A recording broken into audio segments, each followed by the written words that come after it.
kapag nag-end ang isang relationship, there has to be a grieving period. Pero wala namang prescribed duration yon. So, kanya-kanya tayong process. Meron after a week, okay na. Merong tumatagal ng taon. But ang importante is aware tayo na dapat natin marating yung point na yon na makapag-move on. Welcome sa Buhay Buhay Podcast, kwentong buhay-buhay namin ng kaibigan kong si Fitz.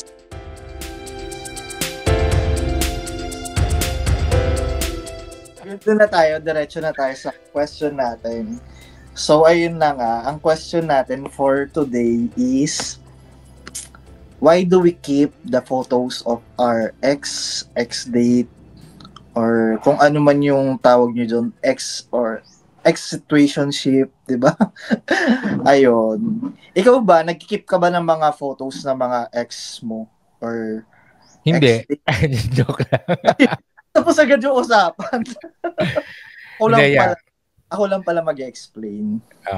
Hindi, naintindihan ko yan. So, basically, tinatanong natin is kung hindi ba natin dinidelete sa phone, tama ba? Or sa computer, yung mga pictures nung mga ex natin, ex na not necessarily jowa, ex-jowa, but yung ex na ka-date or ka-flirt or ka-situationship, and anong reason natin kung bakit natin kinikip or bakit natin siya dinidelete, no? So, sino bang una sasagot sa atin? Ikaw ba? Ako muna. Ang dami. Hindi ko alam. Joke lang. Sige, ikaw lang. Ako, hindi kagad, no? Pero eventually, nadidelete siya. And kinikip ko siya dahil yung mga pictures, merong kasamang memory yon. And if nag-end, sabihin natin yung relationship, nag-end yung relationship, syempre, you go through the stage of grieving, which includes looking at your photos, old photos. And yung mga photos na yon, merong mga happy memories. Most of them will be happy memories kasi kinapture nyo yung moment in time through a photo. So probably it's a happy moment. And looking back at those happy memories, kahit na nag-end na yung relationship, can be therapeutic pa rin if you're in the process of moving on. However, it's not healthy to kind of linger. So, ang ginagawa ko, I hold on to those pictures as long as I need it or as long as I'm feeling na healthy pa yung ginagawa ko. But if I notice na medyo hindi ako nakaka-move on or it's holding me back because lagi kong binabalikan, titingnan yung mga pictures, then I make it harder for me to access them. So not necessarily delete because parang napaka-final kasi nung pag-delete and we will resist doing that. So from the phone, tina-transfer ko muna sa laptop. Tapos may sarili siyang folder doon. So anytime na talagang hindi ko matiis yung sarili ko na balikan yung mga happy memories, madali kasi nasa laptop ko lang. And then eventually napapansin ko na palesen yung frequency na chine-check ko siya. Then that's the time that I usually move it sa mga cloud storage ko. Particularly Dropbox kasi yung gamit ko. So, lalagay ko siya sa Dropbox. And then, eventually, kapag medyo napupuno na yung storage ko sa Dropbox and kailangan kong mag-delete, isa yun sa mga usually na una kong dinidelete. So, meron siyang process na palayo siya ng palayo sa akin hanggang sa eventually, hindi na siya masakit sa akin na ma-delete. Okay. Pero, meron akong mga specific photos doon na kinikip. Kinikip ko siya by uploading it online.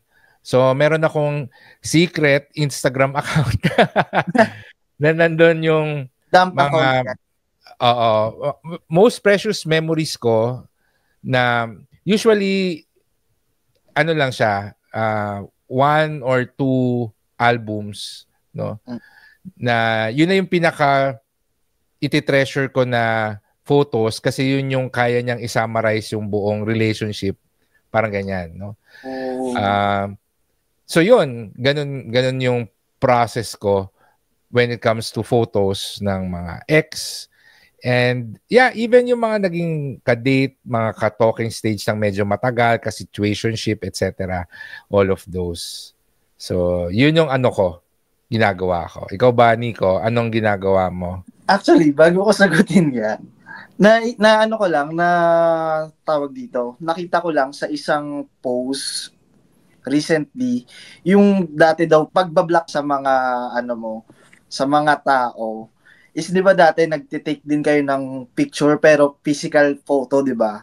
Ang ginagawa nila, pinupunit nila yung pinupunit nila yung picture. Ganun daw yung so ginugupit. Ginugupit, pinupunit, ganun yung pagbablock nila dati.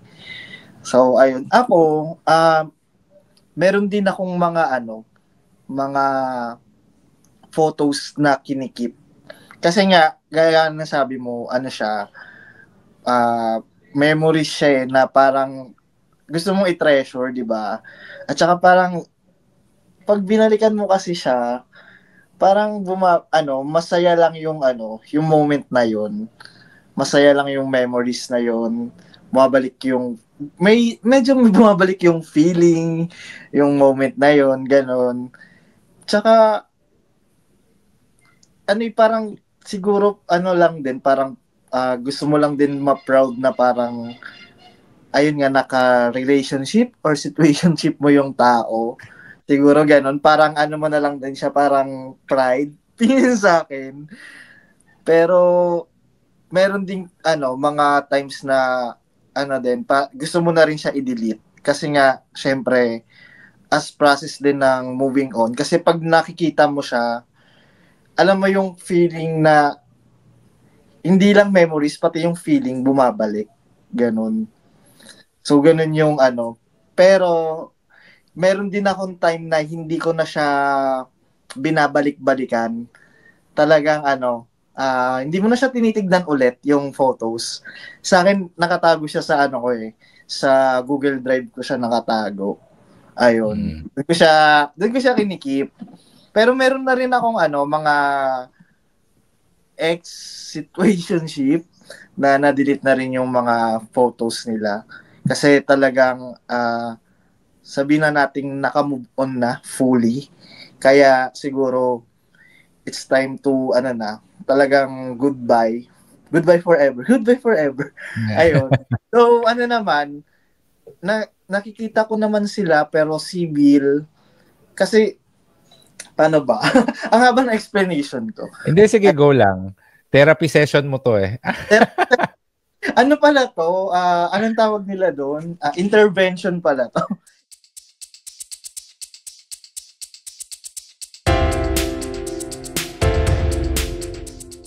Hello, si Nico ito. Bago tayo magpatuloy, gusto ko lamang kayong i-invite sa aming website na buhaybuhaypodcast.com.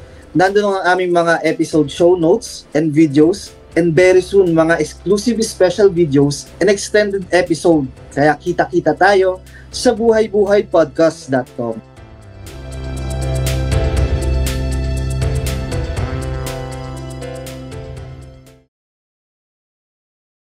So, ang tanong ko sa'yo, Nico, ano yung nangyari kung bakit ka nag-decide na from the phone, ilipat mo siya doon sa Google Drive mo? Meron bang trigger or meron bang specific moment na na-realize mo na kailangan ko na siya tanggalin sa phone at ilagay sa Google Drive?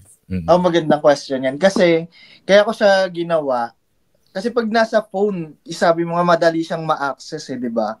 So, pag madali mo kasing ma-access, parang hindi siya nakakatulong makapag, makapag-move on. Ano yun? Kailangan ba gawin kagad? Or gaano katagal mo bago ginawa yun? Mga after 1 month ba? 2 months? Or sabi nga ni John Lloyd, 3 months, de joke lang. Ginawa ko siya siguro parang mga ilang months din. Kasi ako kasi naniniwala ako na parang pag hindi kayo, imposible yung ano yung friendship. Malabo. Mm. Kahit na maganda yung naging good breakup. May good breakup ba? Ayun, kung may good Meron break. naman. Pero Anyway. naniniwala ako na hindi kayo magiging friends, hindi kayo magiging as close as dati. Parang ang Ah, siguro oo. pwede kayong maging civil, as in magkakilala, coexist. Pero para maging friends or maging close, kaya kasi pag alam mo yun, pag gusto mo pa maging close, parang umaasa ka pa na maging kayo ulit di ba? Or may baka may chance pa ganun na naguguluhan yung yung feelings mo. Parang instead na maka-move forward ka na kung ano man yung dapat mong gawin, na ka pa rin doon, naglilinger ka pa rin doon sa emotion mo doon sa tao na yun. Ayun. Kaya part talaga ng ng process ng para sa akin lang. Part ng process ng ng moving on or moving forward na siguro yung mga bagay na may connection dun sa tao, dapat mo nang iwasan or dapat mo nang tanggalin, ganyan. Pero hindi naman siya yung totally na dapat tanggalin agad ganun. Siguro siya, unti-unti siya, ganun. Pag na-realize mo na kasi na yung mo, yung worth mo, yung na hindi na talaga malabo talagang magustuhan ka niya or malabo talagang maging kayo. So, dun ka mag-start na na mag-move forward na. And part nga yun. Ang dami ko nasabi. Oo. Very obvious naman na may pinagdadaanan ka kaya sa akin mo nilalabas yung mga saloobin mo dahil mahal dahil joke lang. But I agree na kapag nag-end ang isang relationship, there has to be a grieving period. Pero wala namang prescribed duration yon. So, kanya-kanya tayong process. Meron after a week, okay na. Merong tumatagal ng taon. But ang importante is aware tayo na dapat natin marating yung point na yon na makapag-move on. Kasi iba yung naglilinger na ayaw mong umalis. At saka merong mga tao na gusto kong makamove on. So, kailangan kong daanan itong mga steps na to pero hindi ko kailangan i-pressure yung sarili ko na makamove on kaagad. Pero gusto kong makamove on.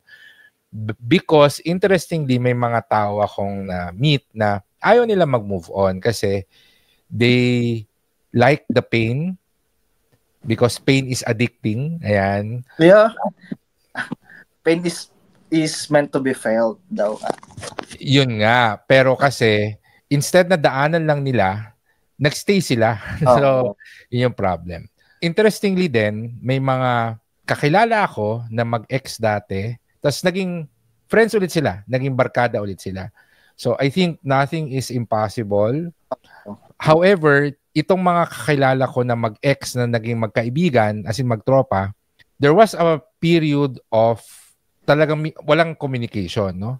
No communication. Parang nung nagkita ulit sila or doon na lang. Kasama ulit sila, parang iba na sila. They are different people na yung isa siguro meron ng bago, yung isa kahit na single pero nakamove on na. Oo. So wala ng bitterness. Oo, yes. Wala ng bitterness, wala ng regret, etc. Both of them have surpassed, no? Or nalagpasan na nila yung nangyari sa kanila and they were okay to become friends again. So I think pagdating sa relationships ng tao, wala namang ganito dapat, ganito diyan, no? Wala namang rules kung ano dapat gawin, ganyan. Basta parang alamin mo lang or kilalanin mo lang yung sarili mo at ano yung gusto mo. At saka, yun nga, kasi dapat alamin mo yung sarili mo para alam mo yung kung paano ka masaktan, alam mo yung kung gaano yung kakayanan mo magbigay ng pagmamahal. Ayun. Kasi, pag nalaman mo na yon, at least magiging ano ka na, mas cautious ka na dun sa mga actions mo. 'Di ba? At saka, siguro mas makakatagpo ka ng ng okay na relationship. Ganon siguro. Mas magiging handa ka Magiging, sa susunod na dadating sa buhay mo, ganon. yeah. So anong natutunan mo dito sa ating therapy session natin, Nico? Ayun, kasi 'di ba, usually pag mga ganitong month, talaga ang pinag-uusapan is ano ba yung mga love language mo, kasi syempre pakilig, ganyan. Para naman maiba naman tayo. So, ayun, siguro yung mga about sa mga exes, kasi though hindi sila naging successful relationship, hindi man sila naging perfect, ano man, madami silang binigay na masasayang memories sa atin.